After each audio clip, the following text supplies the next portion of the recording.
Two of our skulls.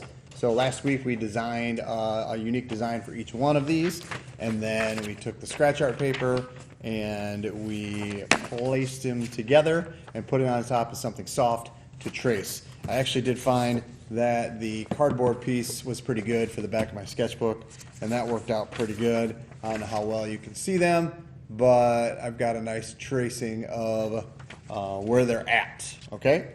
So now we're going to take a little wood stylus, a little wood stick. For you guys at home, a toothpick will work fine. Could even be just pretty much anything that's got just a little bit of a point onto it. You don't really want to use a pencil because we're going to be taking away some of the ink, but something that's got a little bit of a point to it. Maybe even if you had a little popsicle stick or something like that, that would work as well. So I'm gonna go over how to start removing the ink right now.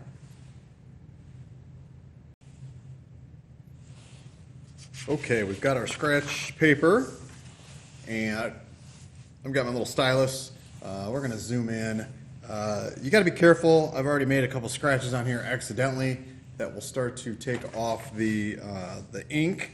So this is some thin white paper, has some black ink on it. So if you were able to pick one of these up, then we will be able to start to take away some of the ink. So I'm covering it up with one of these, one so that I can see my skull, but I also want to be able to kind of protect the paper a little bit. So I have a different kind of mindset here. With this being black, I want to leave some of the black behind, and some of the skull will be white, and then some parts of it will be black, and we can actually do some shading in here. So I'm just going to use this like a pencil and start to remove around the nose, because that area is going to be pretty, that's all going to be black in there. All right, and so I'm just going to work my way around, and as I come upon some other things, I can start to leave those behind. Now, let's get up on this one right here. So here's a nice little 3-point design. So I try not to touch the paper too much. It's really hard not to, but I'm trying to work just on the very edges. So you can see I kind of outline this. We don't want to leave things outlined since the skull will be white. I put that outline there, but then I'm going to go around it and remove a lot more of what's going on. I can do the same with the outer part. You know, I can give it a little bit of an outline, but I don't want to leave that outline there. I don't want to have everything to be just white outline and a black skull.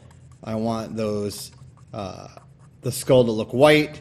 I want my designs to show up black. I can even probably get them to become gray. So I'll give you an example like that in a moment here.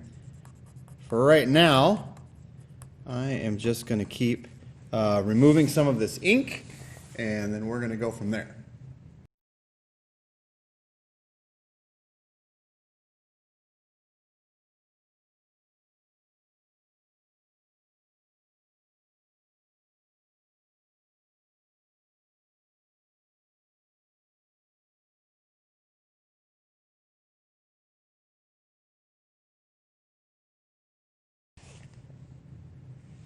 So I stopped a little bit into this, and I wanted to show you a couple things. So you can see that having my example here where I wanted things to be left black, but this is an interesting one. We had a line here, which you might have on yours. There'll be several areas where there'll possibly be a line, but I wanted to still make sure that that was a dark area. So I outlined it, and then I kind of went and made a same size shape next to it to make sure that it was going to stay black in there.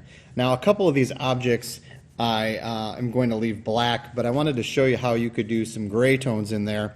Instead of clearing out all of the ink, you could actually go in with some lines. So I think I'll do some lines on this middle part, and I'm going to put some lines really close together. So the closer they are together, then the lighter it's going to look, and the further away they are, the darker it's going to look. But it is going to give it a different tone.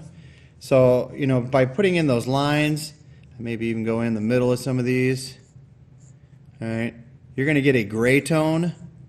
This is how you would show some value in there. You got to remember too, the middle ones are easy to do all the same, but you got to remember if you do something like this, then I'm going to have to do that on the other side as well. And some of these things I'll just leave black, but basically that's what we are working on today. We will not continue this for next class, so you'll be able to hopefully finish up with what you've got. Takes a little bit of time, but they turn out pretty nice. Again, I'll have to outline this one to show that in there.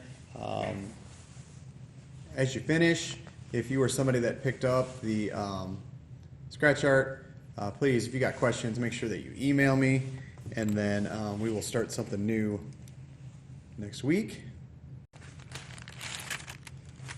So 7th grade, keep up the good work, keep working on your sugar skulls there. Like I said, if you're home and this is the only version that you got, you printed this out, you can color these in. By all means, take some pictures of them, send them in to me so that I can see how you're doing. If you were somebody that picked up the scratch art paper, then you can work on these skulls. Like I said, it doesn't take too much to scratch away at that. Toothpick, popsicle stick, something with an edge to it, as long as it doesn't leave a mark like a pencil or a marker or a pen or something like that. But it could even be a pen cap that might work with it. So you don't want to push too hard. It is pretty thin paper. We don't want to go through it. So keep working on your sugar skulls. And like I said, next week we'll start something new. Enjoy your weekend, and we'll see you. Thanks.